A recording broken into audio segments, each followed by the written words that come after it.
Hello viewer, আজকের ভিডিওর প্রতিপাদ্য বিষয় হচ্ছে আত্মবিশ্বাসের গুরুত্ব। তো চলুন আজকে আত্মবিশ্বাসের গুরুত্ব নিয়ে কথা বলি। সঙ্গে আছেন প্রবাসী ইফতেখার আহমেদ রতন। ঘটনাটি গৌতম বুদ্ধের সময়ের ঘটনা।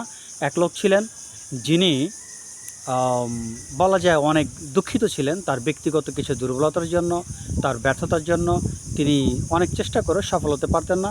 এর জন্য পরিবারের কাছে তিনি লাঞ্ছিত ছিলেন এবং সমাজের লোকজনও তাকে বেশি একটা পছন্দ করতেন না। যাই হোক, একদা গৌতম বুদ্ধ কোথাও যাচ্ছিলেন, তা হঠাৎ করে রাস্তার পাশে সেই লোকের সাথে তার দেখা হয়ে যায়। সেই লোকটি গৌতম বুদ্ধের কাছে এসে বলেন, গুরুজি, আমাকে আপনি একটু সময় দিবেন কি? আমি আসলে আপনার জন্য ওয়েট করছিলাম। যদি আপনার সাথে আমি একটু পরামর্শ করি তাহলে মনে হয় আমার ভিতরের যন্ত্রণাটা, আমার ভিতরে যে লুকায়িত যে দুর্বলতাগুলো আছে সেগুলো হয়তো দূর হয়ে যেত। তো গৌতম বুদ্ধ বললেন, আচ্ছা বলো তোমার কি সমস্যা।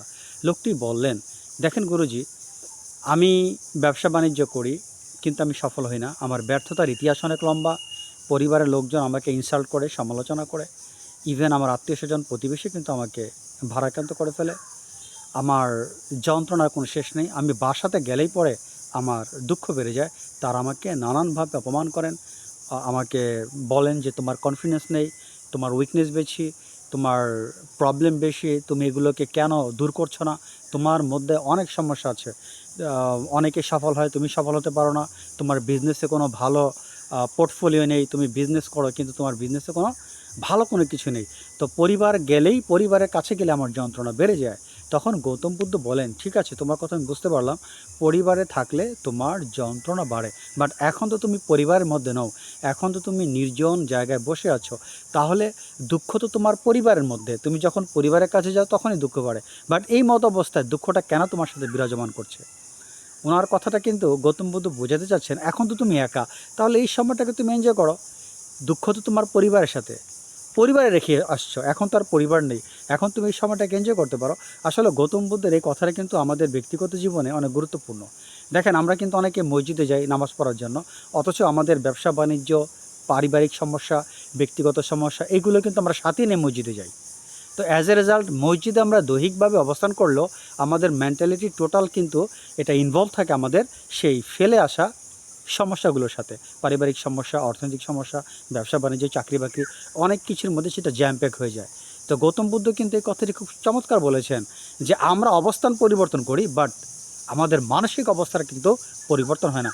যেখানে যাই এই মানসিক অবস্থা আমাদের সাথেই চলে, কিন্তু এটা আসলেও থাকা ঠিক নয়। যাই হোক, এখন গৌতম বুদ্ধর কথা শুনে লোকটি বললেন, গুরুজি আপনি ঠিকই বলেছেন, বাসায় গেলে আমার দুঃখ হয়, বাট এখানে আমি আসছি, আমাকে একটু নির্জনে এই জায়গাটা ভোগ করা উচিত, প্রকৃতির সান্নিধ্য অর্জন করা উচিত, অথচ দুঃখ আমাকে সারছে না। তখন গৌতম বুদ্ধ বলেন, এইবার তুমি বলো তোমার মেন সমস্যাটি কোথায়।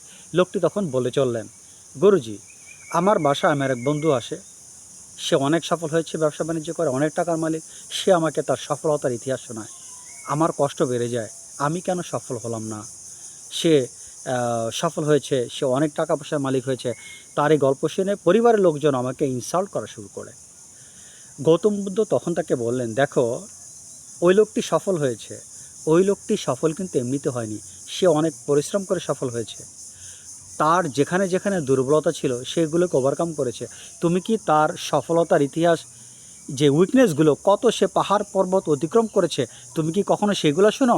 নাকি জাস্ট সে অনেক টাকার মালিক, রাতারাতি বড়লোক হচ্ছে, শুধু ওই দিকে ফোকাস করো? যদি তুমি ওই দিকে ফোকাস করো তাহলে তোমার দুঃখ বাড়বে, কেননা এটা হচ্ছে এক ধরনের হিংসা। আর তুমি যদি চিন্তা করো, হ্যাঁ, ওই লোকটি তার অনেক সমস্যাকে ওভারকাম করেছে, অনেক বেদনাকে সে সহ্য করেছে, অনেক জ্বালা যন্ত্রণা সে সহ্য করেছে, তুমি যদি সেগুলোর দিকে ফোকাস করো তাহলে তোমার দুঃখ হওয়ার কথা না। আর আরেকটা বিষয় তুমি জেনে রাখো, দুঃখের মূল কারণটা তোমার নিজের মধ্যেই। তুমি কেন তোমার দুর্বলতার দিকে তাকাচ্ছ না? কেন তুমি ব্যর্থ হচ্ছ? তোমার ব্যর্থতার পিছনে অবশ্যই কিছু তোমার উইকনেস আছে, তুমি সেটাকে ফাইন্ড আউট করার চেষ্টা করো, সেটা খুঁজে বের করার চেষ্টা করো।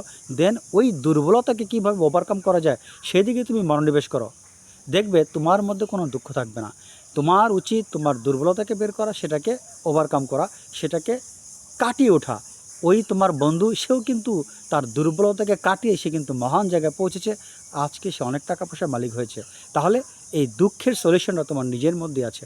গৌতম বুদ্ধের এই মহামূল্যবান উপদেশ শুনে লোকটির মধ্যে তখন কনফিডেন্স বেড়ে যায়, আত্মবিশ্বাস বেড়ে যায়, সে আবার নতুন করে তার কাজের মধ্যে ঝাঁপিয়ে পড়ে। তো প্রিয় ভিউয়ার, আজকের ভিডিওতে আমরা অনেক কিছু জানতে পারলাম। ছোট পরিচয় এখানে শেষ করছি। আল্লাহ হাফেজ।